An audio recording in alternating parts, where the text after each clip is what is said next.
Hi guys. तो आज हम आपके लिए एक नई वीडियो लेकर आए हैं, पूरी वन शॉट लेकर के आए हैं। इसमें जो है कि कक्षा 10th के बोर्ड है, ठीक है। कक्षा 10th के लिए सबसे महत्वपूर्ण कि कक्षा 10th के लिए है बोर्ड क्वेश्चन पेपर। ये क्वेश्चन पेपर 2022 का इसमें मैं पूरा सोल्व करवाने वाला हूँ आपको।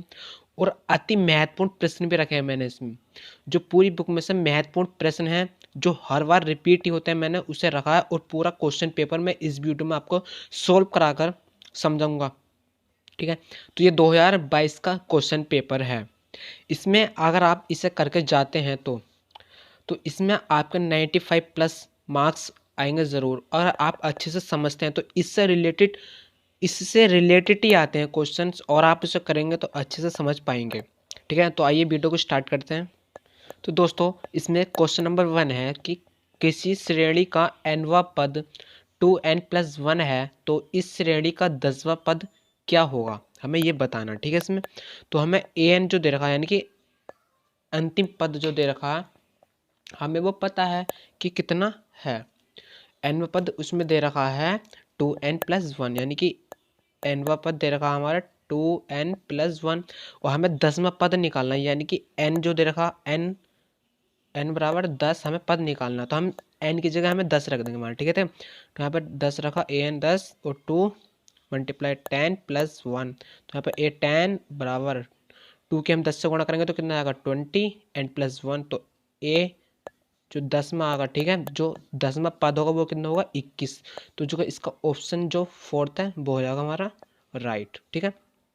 तो दूसरा क्वेश्चन है हमारा, sine 25 degree cos 65 degree plus cos 25 degree multiply sine 65 degree का मान बताइए, ठीक है। तो इसका हमें सॉल्व करना, और ये हमारा ऑब्जेक्टिव प्रश्न है। ये सब 1 नंबर का, ठीक है। ये आपको पेपर में 1 नंबर का देखने को मिलेगा अगर इससे रिलेटेड आया तो, ठीक है। तो क्वेश्चन नंबर 2 क्या है कि हम इसे सॉल्व करके देखते हैं, ठीक है। तो sine 25 degree cos 65 degree plus cos 25 degree और साइन 65 डिग्री। तो आप देखेंगे कि इसमें साइन है, कोस है, ठीक है। तो हमें साइन को बदलना है कोस की फॉर्म में, जो कि स्क्वायर बन जाएगा, ठीक है। तो कोस स्क्वायर इधर बनाना है हमें, इधर साइन स्क्वायर। तो हम साइन को इधर चेंज नहीं करेंगे, इधर कोस को चेंज करेंगे और इधर साइन को चेंज। तो हम क्या साइन को क्या लिख सकते हैं, हम साइन को लिख सकते हैं कि साइन, ठीक है, 25 डिग्री है।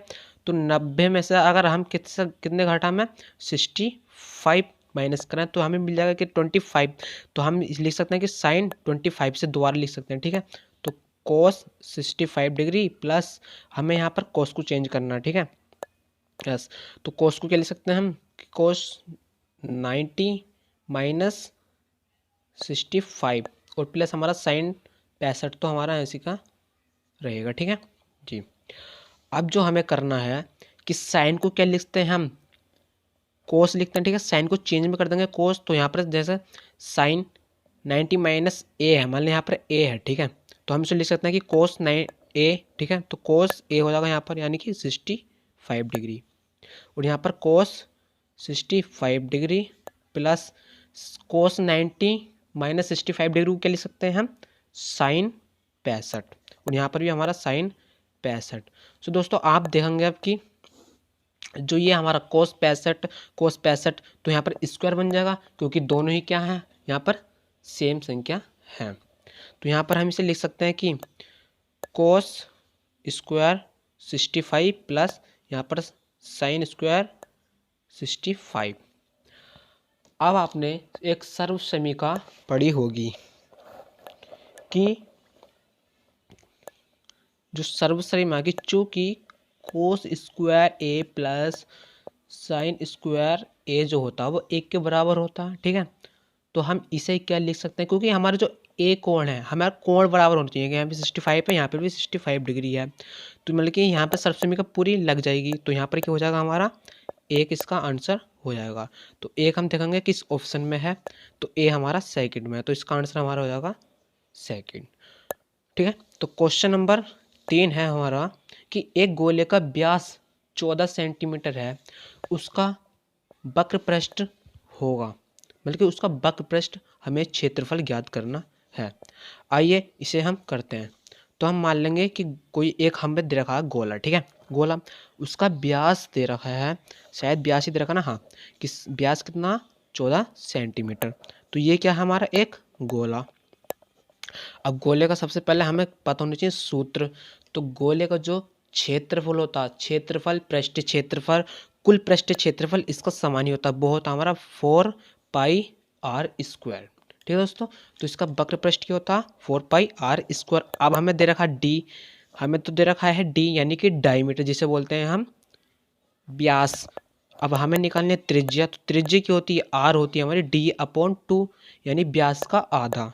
तो हम कर देंगे कि 14 को 2 से भाग दे देंगे तो कितना आ गया 7। यहाँ पर 7 हमारा सेंटीमीटर आ जाएगा आर। अब हम सूत्र में लाएंगे इसे, तो 4 का 22/7 गुणा आर, 7 गुणा 7, 7 से 7 गया और 4 को इससे गुणा करेंगे तो 4 गुणा 22, ठीक है, 4 को 22 से गुणा करिए गुणा 7। तो यहाँ पर कितना का 4 दूनी 8 और 4 दूनी 8, 78 गुणा 7, 7 8 56 का 6 से लेगा 5, 7 8 56 और 1 61, यानी कि हमारा 616 सेंटीमीटर स्क्वायर आंसर है। तो यार देखते हैं ऑप्शन में क्या, तो यहाँ पर ऑप्शन हमारा चौथा है 616 सेंटीमीटर। तो ये हमारा ऑप्शन हो जाएगा ठीक। क्वेश्चन नंबर 4 क्या कहता है, क्वेश्चन नंबर 4 कहता है कि त्रिभुज ए बी सी में जो ए बी है √6√3 है सेंटीमीटर, ए सी 12 सेंटीमीटर और बी सी 6 सेंटीमीटर, तो कोण हमें बी बनाना। तो सबसे पहले हमने एक माना त्रिभुज बनाया, ठीक है, काल्पनिक त्रिभुज बनाया, इसे हम नाम देते हैं कि ए बी सी।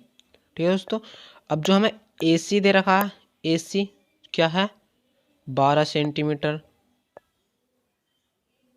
ठीक है, ए सी 12 सेंटीमीटर, तो यहाँ पर लिख लेंगे हम 12 सेंटीमीटर और बी सी हमारा 6 सेंटीमीटर और यहाँ पर ए बी हमारा 6√3 सेंटीमीटर।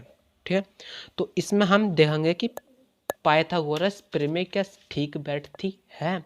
तो उसमें हम देखेंगे कि त्रिभुज ए बी सी में पी जी टी से, इसका मतलब होता है पाइथागोरस थ्योरम। ठीक है, शॉर्ट फॉर्म में लिखा मैंने यहाँ पर। तो हमें क्या होंगे ए सी का स्क्वायर बराबर ए बी का स्क्वायर प्लस बी सी का स्क्वायर।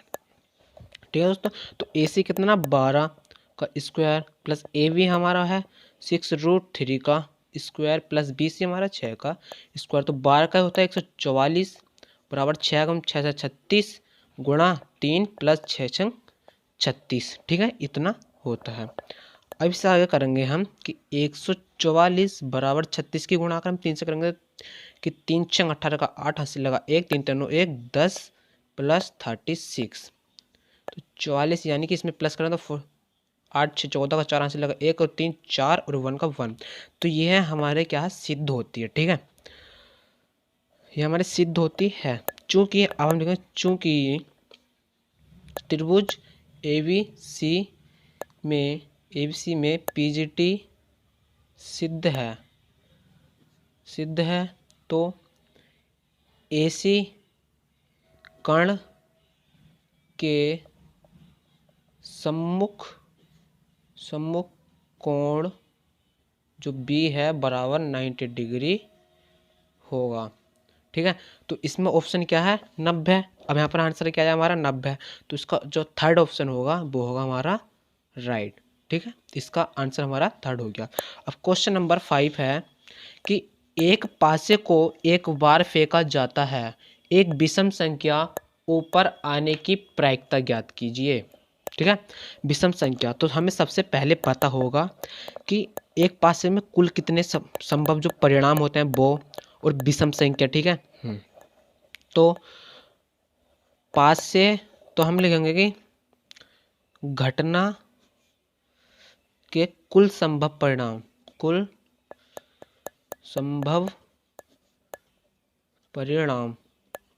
ठीक है दोस्तों, तो घटना के कुल संभव परिणाम कितने हैं, एक पास से को तो 6 ही आते हैं क्योंकि 1 2 3 6 तक काउंटिंग होती है उसमें पास से पर लिखी हुई। ठीक है, हाँ, तो कुल जो संभव परिणाम होंगे वो कितने होंगे 6। अब हमें विषम संख्या, तो विषम संख्या के अनुकूल परिणाम कितने होंगे, विषम संख्या के अनुकूल परिणाम कितने होंगे। विषम संख्या कौन कौन सी होती है, 1 होती है हमारी, 3 होती है और 5 होती है पास ही में, ठीक है, क्योंकि 6 से आगे तो हम ले नहीं सकते, तो कितनी हो गई है, 3। अब हमें निकालनी प्रायिकता, ठीक है, तो प्रायिकता होगी, यहाँ पर लिख देंगे हम विषम संख्या, ठीक है, विषम संख्या की, और यहाँ पर अनुकूल परिणाम, अनुकूल परिणाम और डिवाइड में कुल संभव परिणाम, कुल संभव परिणाम। तो 3/6 इजगल टू कितना आया, 1/2, ठीक है, तो 3/6 इजगल टू 1/2, ठीक है, तो इसका आंसर क्या हो जाएगा, 3। तो दोस्तों मैं आपको यहाँ पर एक चीज़ बताने वाला हूँ जो आपको काफ़ी इंपॉर्टेंट होगी एग्जाम में, कि पासे को अगर एक बार उछाला जाता है तो उसमें सम संख्या और विषम संख्या आने की जो प्रायिकता होती है वो सदैव 1/2 रहती है, यानी कि आधी प्रायिकता होती है, 0.5 प्रायिकता होती है। तो हमारा क्वेश्चन नंबर 6 यह है कि क्वेश्चन नंबर 6 कहता है कि बिना लंबी विभाजन प्रक्रिया के बताइए कि परिमेय संख्या ये 129/2 की घात 2 गुणा 5 की घात 7 गुणा 7 की घात 5 का दशमलव प्रसार शांत है या अशांत आवर्ती है। तो दोस्तों इसमें हमें पता होना चाहिए कि इसमें एक हमने पढ़ा था, ये फर्स्ट चैप्टर से लिया गया सवाल है, ठीक है, ये 2022 के बोर्ड में आ रखा है, ठीक है, जितने भी क्वेश्चन मैं यहाँ पर करा रहा हूँ सब 2022 के बोर्ड में आए हुए हैं पिछले ईयर्स के। अब जो 2023 में आने वाले हैं इसमें से जरूर क्वेश्चन रखने वाले हैं, एक आधा जरूर क्वेश्चन आएगा। तो उसमें हमें पता है कि 2 की घात जो सूत्र होता है, ठीक है, सूत्र क्या होता है कि 2 की घात n या फिर 5 की घात m का रूप का होगा, तो वो क्या होगा, हमारा शांत होगा।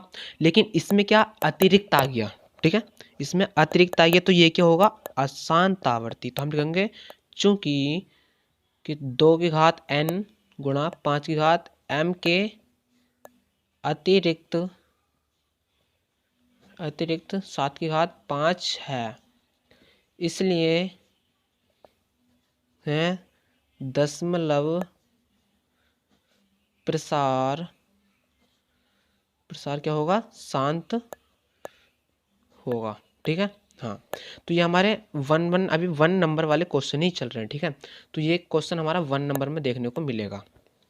अब क्वेश्चन नंबर 7 क्या कहता है, क्वेश्चन नंबर 7 कहता है कि एक द्विघात बहुपद ज्ञात कीजिए जिसके शून्यंकों का योग तथा गुणनफल क्रमशः 0 तथा √5 है।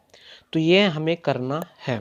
तो ये क्वेश्चन कहता है कि एक द्विघात बहुपद दे रखा है, ठीक है, हमें ज्ञात करना, सॉरी यहाँ पर हमें ज्ञात करना शून्यंक दे रखा, तो हमें पता होना चाहिए कि सूत्र जो है हमारा कि शून्यंकों का योग क्या होता है, -b/a, ठीक है, आपकी याद के लिए मैंने यहाँ पर लिख दिया है। और यहाँ में शून्यकों का गुणनफल होता है c/a, ठीक है, c/a ये गुणनफल हो गया, और यहाँ पर जो योग है वो -b/a, ठीक है। तो शून्यकों का योग दे रखा है हमें कितना कि 0 एंड मल्टीप्लाई जो गुणनफल दे रहा है वो दे रखा √5।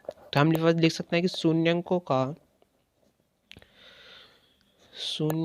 का योगफल जो सारा योग है, ठीक है, तो लिख सकते हैं कि 0।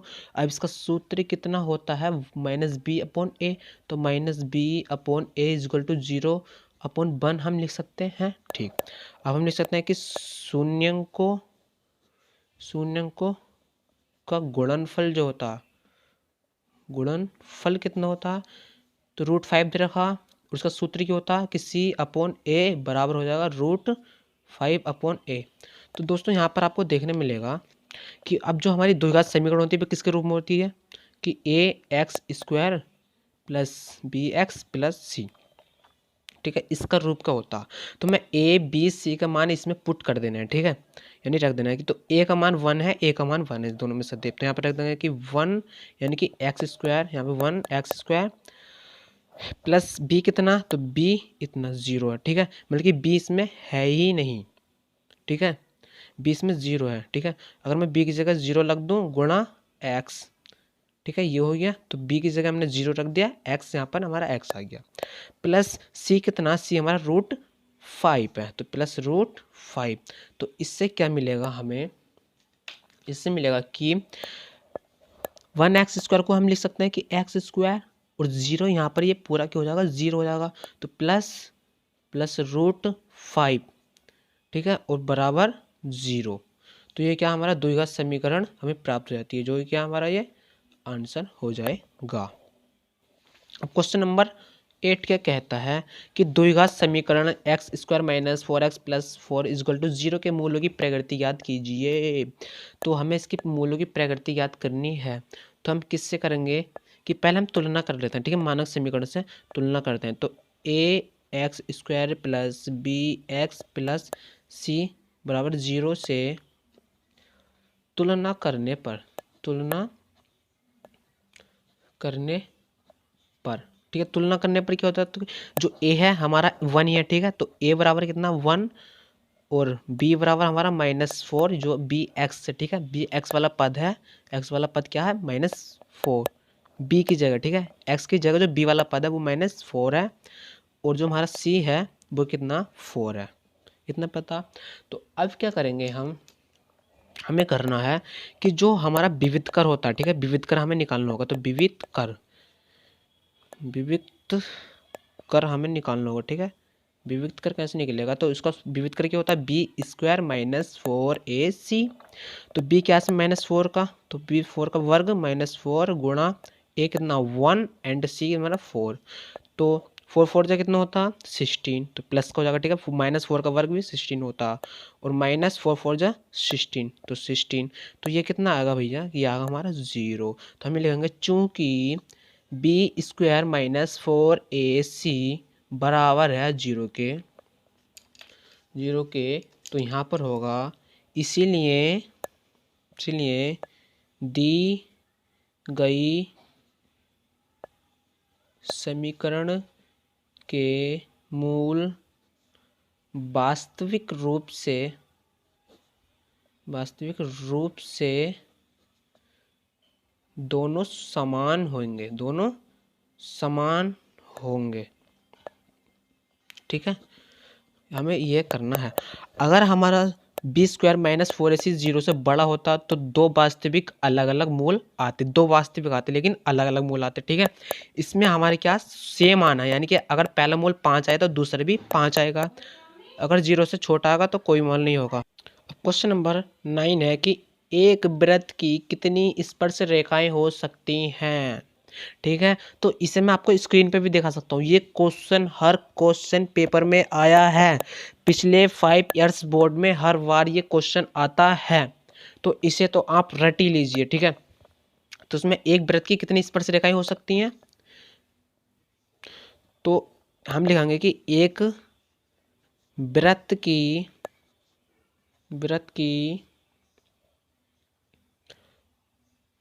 अपरिमित रूप से अनेक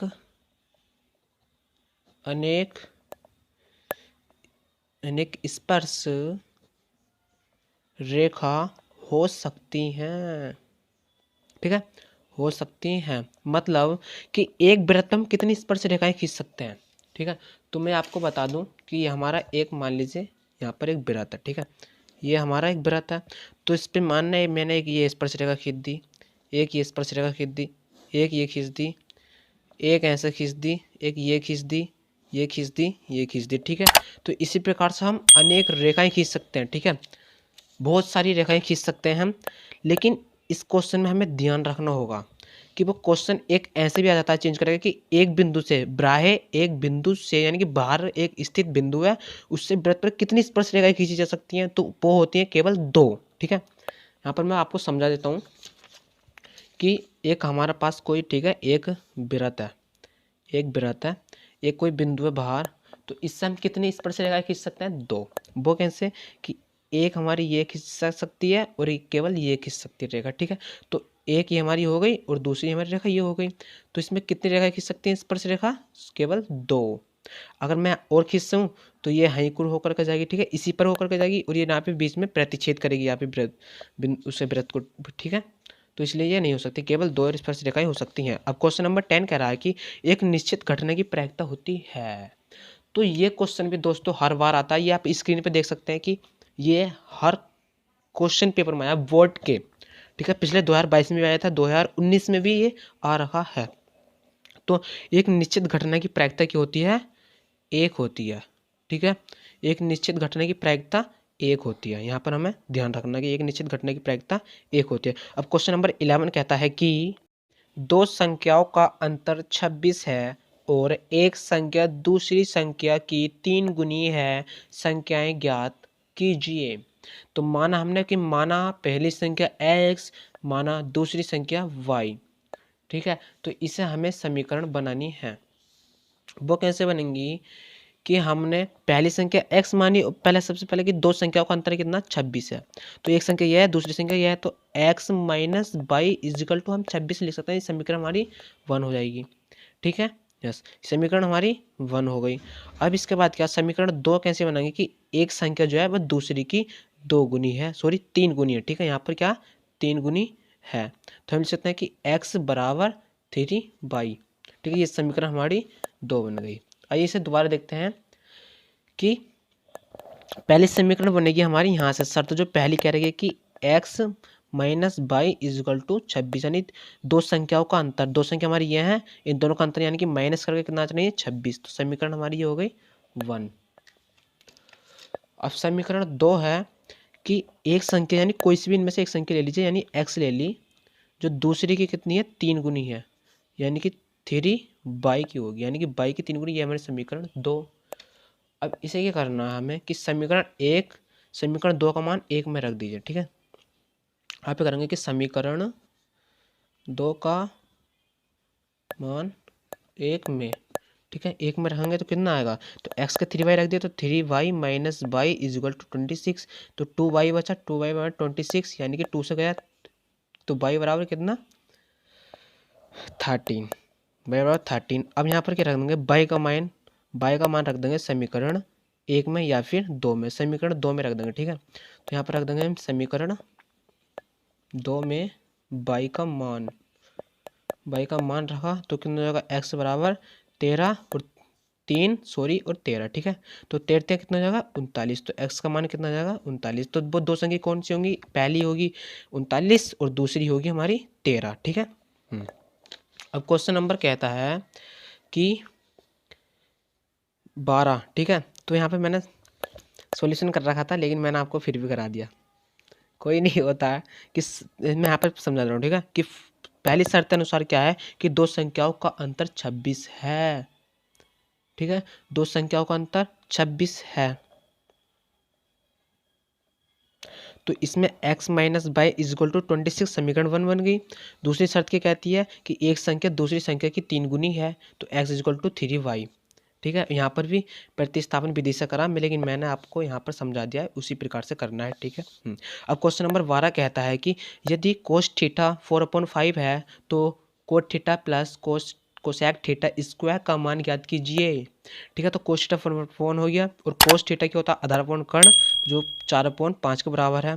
तो हमारा आधार क्या मान लो, कोस थीटा मान लो ये है, तो आधार कितना हमारा 4 और कर्ण 5, तो हमें ये निकालेंगे तो ये कितनी आएगी 3, क्योंकि हमें त्रिक याद है। ठीक है, ऐसे कर्ण कितना हमारा 5 का स्क्वायर बराबर लंबे कितना निकालना, सॉरी ठीक है लंबे हमारा ए बी निकालना है, प्लस आधार कितना 4, तो हम लिख सकते हैं कि ए बी का स्क्वायर इजगल टू 5×5 = 25 हो जाएगा और 4×4 = 16 माइनस 16, तो 25 में से 16 का कितना बचा 9, यानी कि ए बी रूट 9,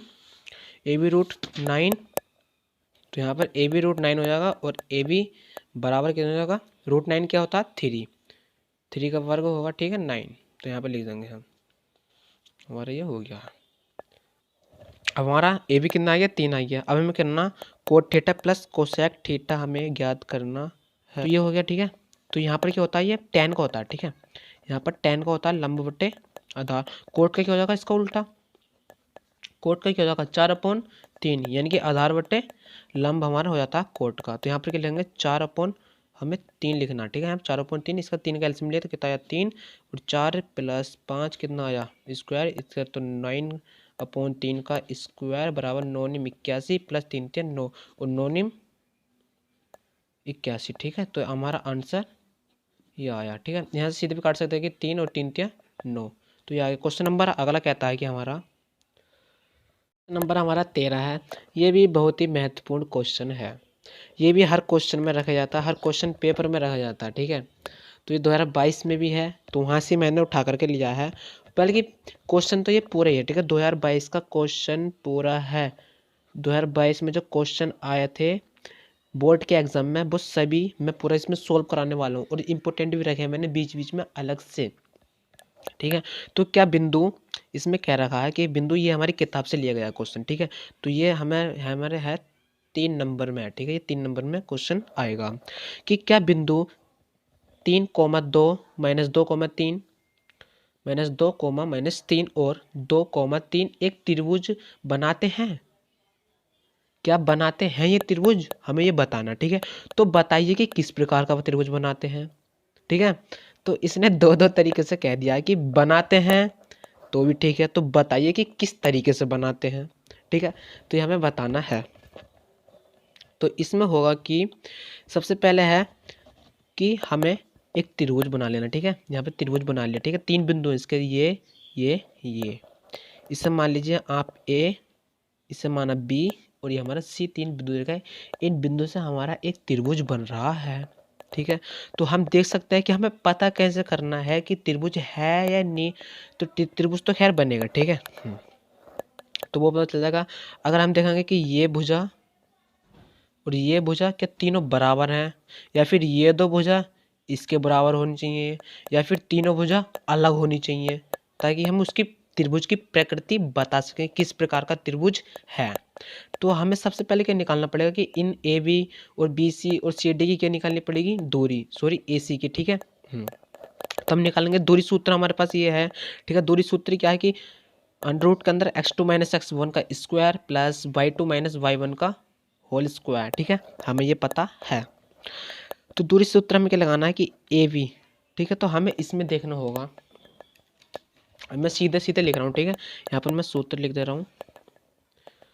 अब इसमें जो है हमारा ए बी, अब ए बी में देखेंगे तो x2 कितना -2 है, माइनस x1 कितना 3, ठीक है। तो x1 कितना 3 है यहाँ पर, ये ठीक है। A B sorry A B यहाँ पे चल रहा, और प्लस बाई टू कितना, बाई टू -3 और -2, तो -2 यहाँ पर होल स्क्वायर, पर होल स्क्वायर ये हमारा रोड में चल रहा है, ठीक है। सब कुछ हमारा रोड में चलेगा। तो ए बी बराबर रोड, तो माइनस माइनस क्या होता है प्लस, यानी कि 5 whole square plus minus minus plus, तो माइनस का होल स्क्वायर। तो -5×5 = 25 प्लस 5×5 = 25। तो ये आता हमारा कि रूट 25 कितना हो गया 50। तो इसे हम लिख सकते हैं कि 2√25, ठीक है। तो अब हमें निकालनी है कि बी सी की दूरी। अब हम यहाँ पर निकाल लेते हैं कि बी सी बराबर क्या, तो ये हमारा सूत्र है, ठीक है। तो इसमें x2 कितना, तो बी सी में क्या है x2 कितना 2 माइनस x1, माइनस का 2 है तो मैं यहाँ पर प्लस कर देता हूँ, क्योंकि माइनस माइनस प्लस होता है, ठीक है। तो यहाँ पर ये कर दिया मैंने प्लस बाई 2 कितना, बाई 2 3, और माइनस/3, तो माइनस और -3 बाई है, यहाँ पर ये होल स्क्वायर है, ठीक है। यहाँ पर तो बी सी बराबर हो जाता है कि हमारा रूट के अंदर 2 कितना हो गया 4 का whole square, plus minus minus क्या हो जाएगा प्लस, माइनस माइनस का प्लस, और 3 3 कितने हो गया 6, तो यहाँ पर होल स्क्वायर हो जाएगा। तो बी सी बराबर हम लिख सकते हैं कि 16 प्लस 6 36 का रूट। बी सी बराबर कितना 3 3 9, और 9 कितना होगा यहाँ पर 4, तो 36 और 16 कितना होगा 6 6 दूनी 12 का 2 हासिल लगा 1, और 4 1 5 52, ये √25 हमारा इसका आंसर है। तो बी सी बराबर कितना √52 इकाई। अब हमें निकालना है ए सी। तो हमें ए बी निकाल ली, ठीक है। ए बी की दूरी निकाल ली, बी सी की भी दूरी निकाल ली। अब हम बच रही ए सी। तो ए सी क्या है हमारी, तो यहाँ पर ये हमारा सूत्र हो गया कि x2 - x1 का whole square plus y2 - y1 का होल स्क्वायर। अब ये हो जाएगा हमारा कि ए सी बराबर √x2 कितना, तो हम ए सी में देंगे x2 कितना 2 -3, x1 कितना 3 है, ठीक है। यहाँ पर 3 है, यहाँ पर 2, प्लस उसका होल स्क्वायर बाई 2 कितना, बाई 2 -3 है, सॉरी 3, और माइनस बाई वन कितना, बाई वन हमारा 2, ठीक है, 2 का होल स्क्वायर। तो यहाँ पर हम लिख देंगे कि ए सी बराबर 2 माइनस 3 कितना बचा, 1 का होल स्क्वायर, प्लस 3 माइनस 2 कितना बचा, माइनस 1 का होल स्क्वायर। तो यहाँ पर कितना होगा, 3 में से 2 का यहाँ पर 1 का होल स्क्वायर। तो ए सी इजक्वल टू कितना होगा, 1 का होल स्क्वायर कितना होगा, 1 प्लस 1 का रूट, और ए सी बराबर हो जाएगा हमारा √2। अब देखो कि ए बी हमारा 2√25 और बी सी हमारा √52 है और ए सी हमारा √2। तो इसमें क्या है, ये भुजा ये भुजा ये भुजा तीनों क्या है, अलग हैं, ठीक है। तो हम लिख सकते हैं चूंकि A B is not equal to B C is not equal to A C, इसीलिए त्रिभुज ए बी सी विषम बाहु त्रिभुज होगा, ठीक है। ये हमारा उत्तर रहा इतना। अब क्वेश्चन नंबर 14 कहता है कि यदि दी गई आकृति में डी ई पैरेलल है ए सी यानी कि समांतर है तो x का मान ज्ञात कीजिए। तो डी ई समांतर ए सी यानी कि जो ए सी है वो डी ई के समांतर है। यहाँ पर ये मान लिया हमने डी और ये हमारा ई समांतर है, ठीक है। तो थेल्सपिन में से हम कह सकते हैं, ठीक है। तो थेल्सपिन में से क्या कह सकते कि थेल्सपिन में से कि किसी त्रिभुज की एक भुजा के अगर समांतर है तो वो जो दोनों भुजाएं होंगी क्या समानुपाती होंगी, और हमें 2 दे रखी हैं, ये भुजा दे रखी है पूरी, ये दे रखी है, और ये अनुपात हमें निकालना। तो हम लिख देंगे कि त्रिभुज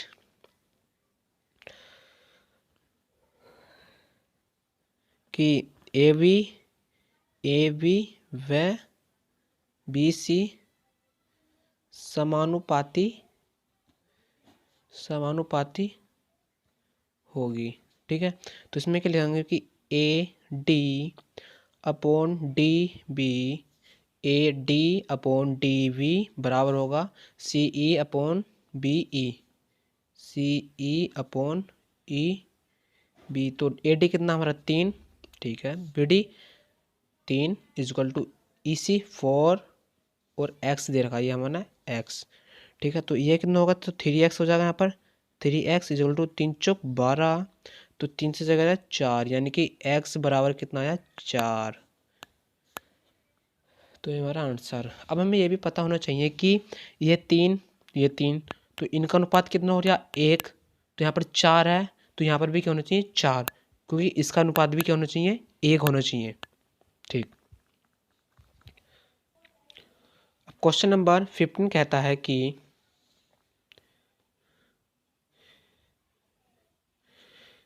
ताश के 52 पत्तों की गड्डी से एक पत्ता यदृच्छित निकाला जाता है यानी खींचा जाता है, प्रायिकता है इक्का यानी कि प्रायिकता और लाल रंग का होने की प्रायिकता। तो ए इसमें क्या है, इक्का आने के अनुकूल परिणाम कितने होंगे, तो इक्के कितने होते हैं गड्डी में, तो इक्के गड्डी में कितने होते हैं 4, ठीक है दोस्तों। एक पान का, ईंट का, चिड़ी का, हुकुम का, ये 4 इक्के हमारे होते हैं। तो अनुकूल परिणाम कितने होंगे 4, घटना के कुल अनुकूल परिणाम कितने होंगे 52, ठीक है। तो अनुकूल परिणाम हमारे 4 और कुल परिणाम कितने हो गए 52। तो 4/52 जिसे हम डिवाइड कर देंगे तो कितना होगा 1/13, तो 13 चौक 52 होते हैं, ठीक है। तो यहाँ पर कट जाएगा, ठीक है। तो 4 से हम इसे काटेंगे, डिवाइड करेंगे तो इतना आ जाएगा। तो ये हमारी क्या हो जाएगी प्रायिकता, जो कि हमारा आंसर है। और बी कह रखा कि लाल रंग का है, अगर वो पत्ता लाल रंग का है यानी कि लाल रंग के अनुकूल परिणाम कितने होंगे, अगर पूरे लाल रंग के पत्ते कितने होते हैं, तो हमें गड्ढे में क्या देखने को मिलता है कि भैया एक तो लाल रंग के पत्ते होते हैं, एक काले रंग के पत्ते होते हैं, ठीक है। और कुल पत्ते कितने होते हैं 52, तो 52 को 2 से डिवाइड करें तो कितने हुए 26, यानी कि लाल रंग के पत्ते कितने हुए 26 और कुल परिणाम कितने हैं 52। तो यहाँ पर हम लिख देंगे अनुकूल परिणाम कितना है लाल रंग के पत्ते के, तो 26 और कुल जो संभव परिणाम है वो कितने हैं 52। तो 26 को 52 से डिवाइड करेंगे तो कितना आएगा 1/2 यानी 26 दूनी 52 तो 1/2 इसे लिख सकते हैं हम कि 0.5 आंसर।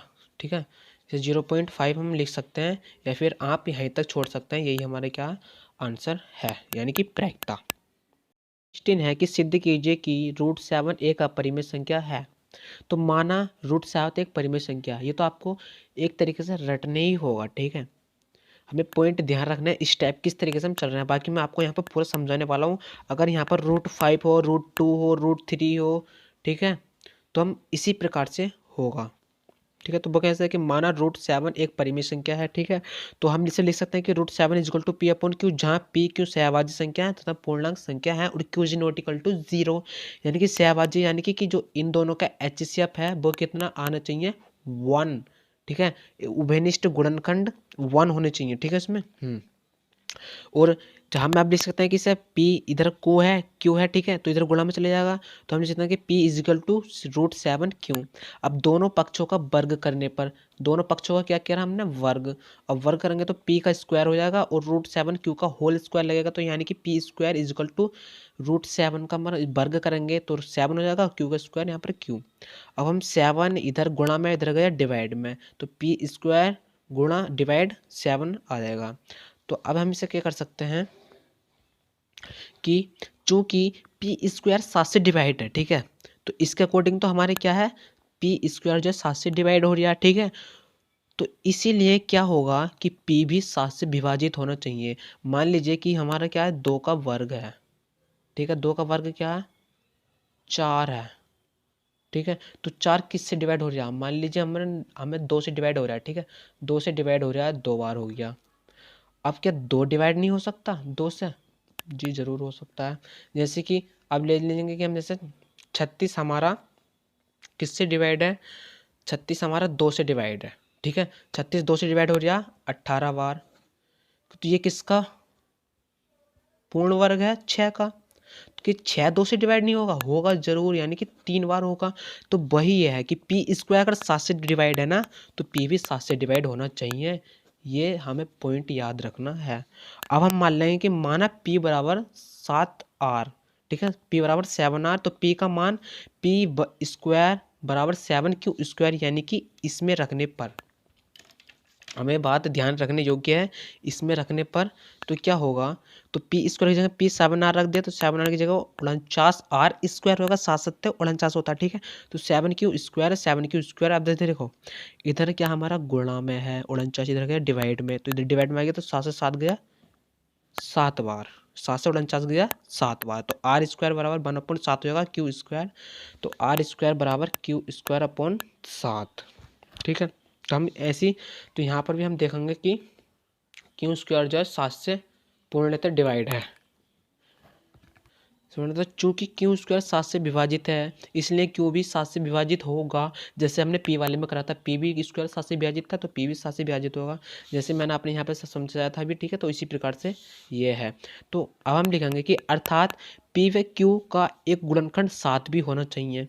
जब भैया कि P 7 से डिवाइड है, Q भी 7 से डिवाइड है, तो 7 तो गुणनखंड होना चाहिए इनका। ठीक है, होना चाहिए जरूर, तो जिनके, ठीक है, ऐसे होना चाहिए 7 गुणनखंड होना चाहिए।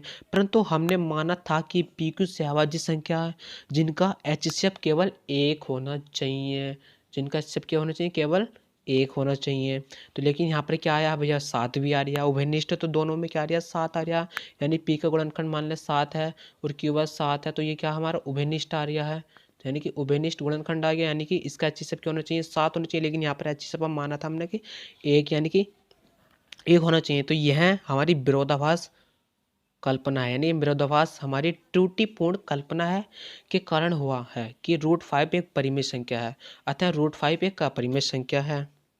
ठीक है, तो आप समझ गए होंगे। अब हमें कह रखा है कि इसमें एक अथवा में भी दे रखा है। ठीक है, स्क्रीन पे देखिए कोने में एक अथवा में भी दे रखा है, ये प्री बोर्ड बोर्ड में आया था। ठीक है, 2022 के बोर्ड में आया था।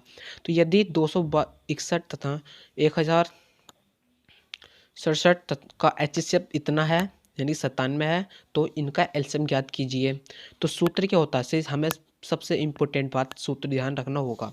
सूत्र ध्यान रखना होगा मतलब क्या, पहली संख्या गुणा दूसरी संख्या बराबर एलसीएम गुणा एचसीएफ। अगर इस प्रकार से कोई सा भी आएगा तो आप कर सकते हैं 100%। ठीक है, तो आप कर सकते हैं 100% कर सकते हैं इस सवाल को। वो कैसे कि पहली संख्या कितनी होगी ये, और दूसरी संख्या ये होगी बराबर एलसीएम गुणा एचसीएफ कितना 97, इधर डिवाइड में चले जाएगा, यानी कि एलसीएम बराबर ये, तो ये 13 से कट जाएगा, तो 97 वन 13 इतना आएगा। ठीक है, आप डिवाइड करके देख सकते हैं। ठीक है, और 13 की इससे गुणा करेंगे तो आप ये आएगा। ठीक है, 13 की इससे गुणा करेंगे तो हमारा आंसर क्या आएगा, ये आएगा, जो कि हमारा आंसर है। ठीक है, यस। अब क्वेश्चन नंबर अगला है 18 है कि समीकरण 1/x plus 2/y equal to 3 और 2/x माइनस 4/y, ठीक है, ये को हल कीजिए। इसे हमें हल करना है और बताना है कि इसका मान क्या आना चाहिए। ठीक है, हल क्या है, तो मान लेंगे हम, यह हमने 3.4 में पढ़ा था, हाई स्कूल के बहुत ही अच्छे तरीके से पढ़ा था। ठीक है, कि अगर इस प्रकार से हमें उटपटांग कोई समीकरण दी है तो हम उसे मान लेते हैं कि P या Q, आप इसे A भी मान सकते हैं। ठीक है, मैंने P मानकर करा है, तो माना 1/x, इसे पूरे को मान ले कि हमने P, और 1/y यहाँ से 1 निकाला। ठीक है, इसे क्या लिख सकते हैं, 2 है, तो यहाँ पर क्या 1 और अपॉन बाई लिख सकते हैं ना, लिख सकते हैं इसे। तो इसमें हमने मान लेंगे कि ये क्या हमारा Q। ठीक, तो समीकरणों में रखने पर यानी कि ये जो मान है पी क्यू समीकरण में रख दिया, तो P अगर हम इसमें रखेंगे तो पूरा P हो जाएगा P प्लस 2Q, यानी कि 2 और यहाँ पर रख दिया हमने Q रख दिया, तो हमारा मान हो जाएगा बराबर 3। अब 2P माइनस 4Q बराबर 2 कैसा आया, कि ये हमने रखा इसमें, क्योंकि अगर हम 2 गुणा 1/x लिख सकते हैं, तो 1/x क्या हमारा P, तो यहाँ पे लिख देंगे हम 2P हो जाएगा। ठीक है, इसी पे रख दे 2P हो जाएगा। ठीक है, 2P और माइनस 4Q, इसी प्रकार से हमारा ये हो जाएगा बराबर 2। ये दो हमारी समीकरण बन गई हैं। इसे हम कर रहे हैं विलोपन विधि से। मैंने अभी पेज ही बताया था कि आपको इसकी विधि क्या है, 4। आप किस प्रकार से करते हैं, मुझे ये सरल लिखी, तो मैंने यहाँ पर आपको बता दिया है। तो समीकरण 1 में 2 से गुणा करने पर, तो आप यहाँ पे देखेंगे कि इसमें 1P है प्लस इसमें 2Q है, तो 3, यहाँ पर 2P है, यहाँ पर 4Q, तो हमें इसमें बराबर करना पड़ेगा ताकि हम इसे काट सकें अचानक। तो समीकरण 1 में यानी कि इसमें 2 से गुणा करने पर क्या आएगा 2P, P में 2 से गुणा करिए 2P plus 4Q is equal to 6, यानी कि ये आएगा 2P plus 4Q is equal to 6। ठीक है, अब समीकरण 2 से घटाने पर यानी कि समीकरण 2 हमारी है 2P minus 4Q is equal to 2, तो ये आ गया हमें समीकरण, तो ये कट गया हमारा। ठीक है, प्लस माइनस क्या होता है माइनस, तो 4Q में से 4Q गया 0, कट गया। ठीक है, 2P कितना हो गया 4P इजकल टू 8, तो 4 से हम 8 काट सकते हैं। ठीक है, P इजकल टू गुणा में था, इधर गया डिवाइड में, तो P इजकल टू 8/4। अब P जो है हमारा वो 2 है। ठीक है, यानी 4 1 जा 4, 4 2 जा 8, तो 4 दूनी 8, यानी कि P का मान कितना आया हमारा 2 आ गया। आप ये करेंगे कि P का मान समीकरण 2 में रखने पर, समीकरण 2 क्या थी हमारी, ये थी समीकरण 2 हमारी ये थी, इसमें मान रखेंगे तो P की जगह हमने 2 रखना, तो 2 गुणा 2 हो जाएगा, यानी कि 2 गुणा 2 हो गया 4 और माइनस 4Q इक्वल 2। अब हमने रख दिया 2 गुणा 2 कितना हो गया 4 माइनस 4Q इक्वल टू 2।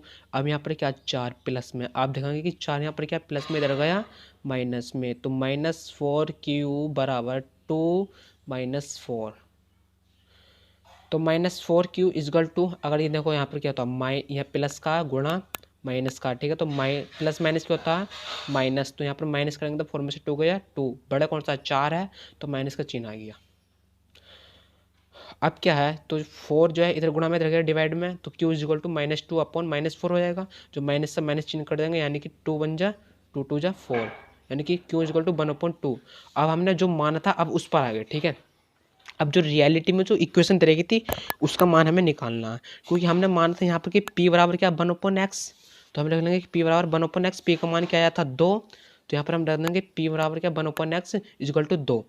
ठीक है, तो 2 बराबर 1/x, एक्स इधर गया तो 2x हो जाएगा बराबर 1 की गुणा कर रही 1, तो x इधर जो 2 है हमारे गुणा में इधर गया डिवाइड में, यानी कि x इजगल टू 1/2, और Q का क्या माना था हमने 1/बाई माना था, तो यहाँ पर हो जाएगा Q इजगल टू 1/बाई, और Q का मान क्या आया था हमारा 1/2, तो 1/2 इजगल टू 1/बाई हो जाएगा, और बाई की इससे गुणा करेंगे तो 1 या बाई आएगा, और 2 की 1 से करेंगे तो 2, यानी कि बाई का मान कितना आया 2 और x का मान 1/2, तो ये क्या हो जाएगा भैया हमारा आंसर हो जाएगा। ये बहुत ही इम्पोर्टेंट है, ये 100% आपको 2023 में देखने को मिलेगा। अगला क्वेश्चन नंबर 19 क्या कहता है? क्वेश्चन नंबर 19 कह रहा, जो कि काफ़ी इम्पोर्टेंट है, ये आपको 80% की उम्मीद है कि ये 2023 के बोर्ड में आ सकता है। ठीक है, क्योंकि किसी समांतर श्रेणी एपी का प्रथम पद 5 तथा अंतिम पद 45 और पदों का योग 400 है। पदों की संख्या ज्ञात कीजिए। यानी कि प्रथम पद कितना है? 5 ए जिसे बोलते हैं हम। अंतिम पद क्या है? यानी कि ए एन जिसे बोलते हैं 45। पदों का योग कितना है? 400। तो पदों की संख्या कितनी होनी चाहिए? यानी कि एन इजक्वल टू हमें बताना है। ठीक है दोस्तों, यानी कि ए एन हमें बताना है। तो एन पदों का योग सूत्र क्या होता है भैया? कि यहाँ पर सूत्र मैंने यहाँ पर लिख रखे हैं कि एस एन, एन पदों का योग का जो सूत्र होता है आपकी एन अपॉन टू ब्रैकेट के अंदर 2a plus n minus one is equal sorry d, ठीक है, गुणा में डी, और a n is equal to n upon two bracket के अंदर ए प्लस एल भी होता है, एस एन बनो एन अपॉन टू ब्रैकेट के अंदर ए प्लस ए एन होता है। इसे ए एल को ही हम ए एन भी बोलते हैं। ठीक है, ए एल बराबर एन होता है। ये भी बात आपको ज़रूर नोट करनी है। ठीक है, और ए एन का सूत्र होता है हमारा कि a plus n minus one d. ये सूत्र भी काफ़ी इम्पोर्टेंट है। ये पूरे चैप्टर में ये केवल इतने सूत्र हैं जो कि आपको पूरा चैप्टर रटाने वाले हैं। और डी होता है हमारा A two minus A one. ठीक है, D A two minus A one होता है। आइए इसे हल करते हैं और इसका जो कितने पद हैं हमें वो निकालना है। ठीक है, तो ये 2022 के में आया था ये भी क्वेश्चन बोर्ड एग्जाम में पिछले ईयर्स। तो उसमें ए एन ऐसा नहीं कितना दे रखा? 400 दे रखा, और एन हमें निकालना है यानी कि अपॉन टू। ए कितना? 5 है, यानी प्रथम पद प्लस एन एम अंतिम पद कितना? 45 है। तो 5 और 45 कितने हो गए? 50, और इधर डिवाइड में इधर गए गुणा में, तो 2 गुणा 400 इजगल टू 9, और 5 और 45 कितने हो गए हमारे? 50। तो ये कितने हो जाएंगे? 800 बराबर गुणा 50। तो एन बराबर इधर गुणा में इधर गए प्लस में, सॉरी इधर गुणा में इधर गए डिवाइड में। तो 800 50 जीरो से जीरो, तो 8 पंजे, ठीक है, क्या होता है? 8 पंजे 40, तो 5 एकम 5। ठीक है, 5 का 5 यहाँ पे 3 बचा, तो 3 छंग 30, यानी कि एन बराबर 16। तो 16 पंजे क्या होता है? 80। तो 16 पंजे 80, यहाँ पर यह हो गया हमारा आंसर। यानी कि कितने पद होंगे यहाँ पर? एन। तो यहाँ पर लिखना पदों की संख्या कितनी होगी? पदों की संख्या एन इज इक्वल टू 16। ये हमारा आंसर है। ये आपको 100% देखने को मिलेगा। इसे आप नोट कर लीजिए ज़रूर। बहुत ही इंपॉर्टेंट क्वेश्चन है ये, 5 पेपरों में आया है। आपको मिला था 21 यानी कि 21। ठीक है, पेपर का 21 क्वेश्चन नंबर पर हम पहुंच चुके हैं कि उस बिंदु के निर्देशांक ज्ञात कीजिए जो बिंदु इतने और इतने को मिलाने वाली रेखाखंड को 2:3 में के अनुपात में विभाजित करता है। ये क्वेश्चन नंबर 3 में रखा जाता है। ठीक है, यानी क्वेश्चन नंबर 3 यानी कि 3 नंबर का क्वेश्चन ये हमें रखा जाता है। और ये आपको मैक्सिमम 95% को देखने को मिलेगा इससे रिलेट। ये हमारा चैप्टर 7 से हमें लिया गया। ठीक है, 7 से लिया गया ये क्वेश्चन। तो इसमें दे रखा कि एक दो बिंदु है। ठीक है, दो बिंदु हैं ए बी। ठीक है, कोई दो बिंदु दे रखे हैं, कोई एक्स एक्स पर तो नहीं है, खैर ठीक है, दे रखा है। ठीक है, मिलाने वाली अनुपात दे रखा है 2:3। ठीक है, यहाँ तक। तो ये हो गया हमारा M2 कितना? 3, और M1 यहाँ पर मान लिया कि M1 2, M2 3। तो M1 अपॉन M2 जो अनुपात दे रखा 2:3 यहाँ पे दे रखा है। ठीक है, ये हमें दे रखा है। अब हमें क्या करना है कि जो हमारा सूत्र होता है, ठीक है, अनुपातिकता सूत्र होता है, उससे हमें करना है। तो अनुपातिक सूत्र मैंने यहाँ पर लिख रखा, आप इधर देख सकते हैं। ठीक है, तो आपको दिख रहा हो तो ये हमारा सूत्र है। ठीक है, इसे मैं बताता हूँ। तो हमारा क्या है? एक्स M1 क्या है हमारा? M1 क्या हमारा? 2। ठीक है, M1 2 है यहाँ पर।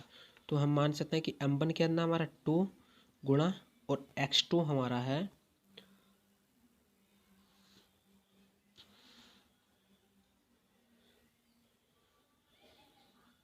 तो M1 हमारा 2 हो गया, और X2 कितना है?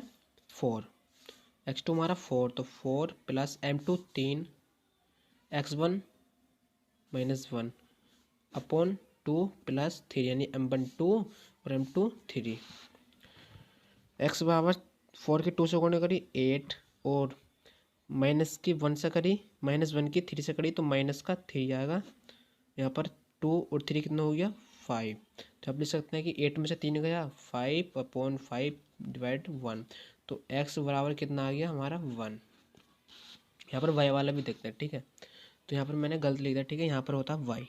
तो m1/2 और m2/1, ठीक है। तो m1 कितना है 2 गुणा बाई 2 कितना -3 प्लस m2 कितना 3 गुणा और बाई 2 7। तो m1 2 प्लस 3 ये हमारा y का चल रहा है, ठीक है। तो माइनस का 6 हो जाएगा, -3 गुणा 2 करेंगे तो -6 हो जाएगा, प्लस 3 सत्ते 21 और 2 + 5। तो y बराबर कितना माइनस प्लस कितना होता माइनस, तो हम कहेंगे तो कितना बचेगा 15। 21 में 6 गए 15/5। तो y बराबर कितना हो जाएगा 5 से 15। तो y बराबर कितना आ जाएगा 3। y बराबर 3 और यही हमारा आंसर होगा, ठीक है। यहाँ पर क्या हो जाएगा 3। तो x और कोमा क्या होगा वो क्या बिंदु होगा y में 3, यानी कि जो इसका मान होगा ये इसका मान 1 आया और इसका मान 3, ठीक है। अब क्वेश्चन नंबर अगला है 22।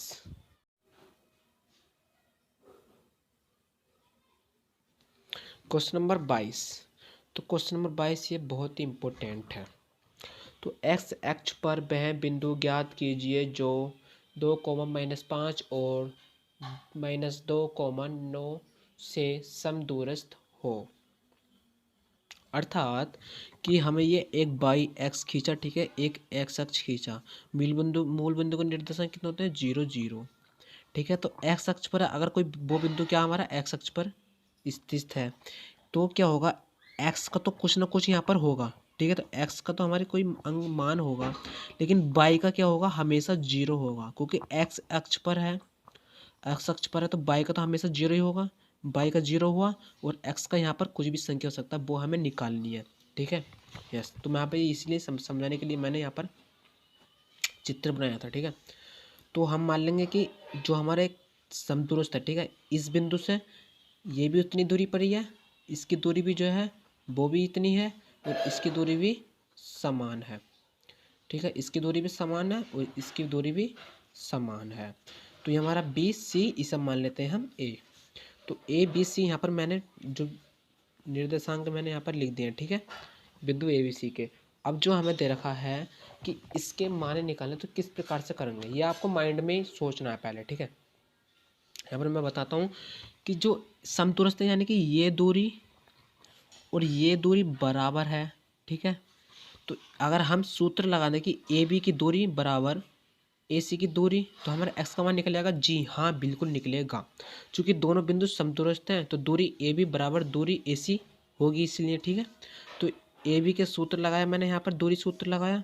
दूरी सूत्र क्या होता है कि रूट के अंदर x2 - x1 का होल स्क्वायर और हमारा होता है बाई 2 - बाई 1 का होल स्क्वायर। ये हमारे क्या दूरी सूत्र है।